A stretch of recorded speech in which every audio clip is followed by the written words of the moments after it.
বাপে ডাকতো কলু আর মায়ে ডাকতো কলি। প্রথম প্রথম আমার কেমন জানি লজ্জা করতো, মায়ে আমায় চেনে না।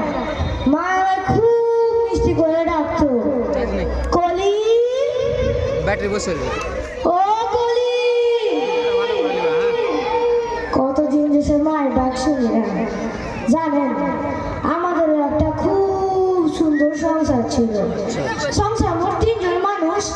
বাপের রিক্সা চালাইতো, মায়ের লোকের বাসা বাড়ি কাম করতো, আর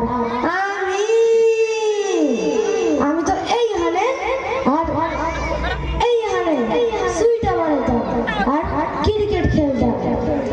একদিন কি হইলো জানেন, ক্রিকেট খেলানোর সময় আমি এমন করে বলটা ছুটছি, বল গিয়ে পড়লো একটা টাকলু লোকের মাথায়। টাকলুর পরন ছিল চশমা, চশমা গেল ভাই না। আমরা যে হানে ভাই ছুটি, তখন টাকলুর লোকের সাথে ছিল আমাকে বয়সে পুলা। সাইলা বইল, দেখে খেলতে পারো না, দিলে তো আমার দাদু চশমাটা ভেঙে।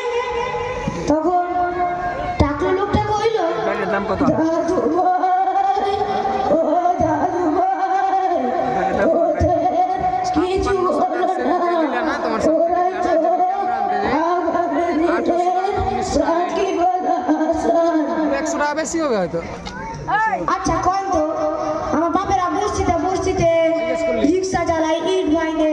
সে সাকিব আল হাসান সেই বস্তিতে থাকতো, ওর বাপের ইট ভাঙতো, কিন্তু নিজের সাকিবুল হাসান ভাবতে ভালাই লাগে। ওই যে ওই বিল্ডিংটা দেখছেন, ওই বিল্ডিং এর বাসা বাড়ি আমি কাম করতাম। ওরা পুলারে আমি স্কুল থেকে আনা নিয়ে করতাম। এই যে জুসের বোতলটা দেখছেন, এটা সেই পুলা লাগা। এটা ঢাকনাটা খুললে নাকি খেলনা পাওয়া যায়।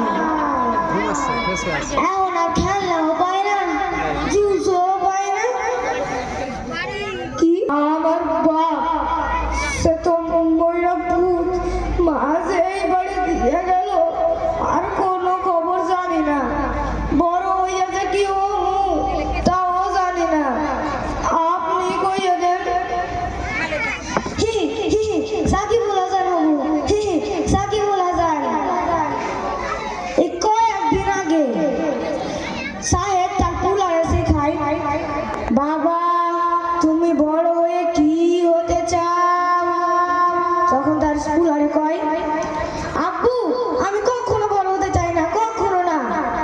তখন তার কথা শুনে মায়েও হাসে আর বাপেও হাসে, আর আমিও হাসি। আমি হাসব কারণ পুলা যতদিন না বড় হইব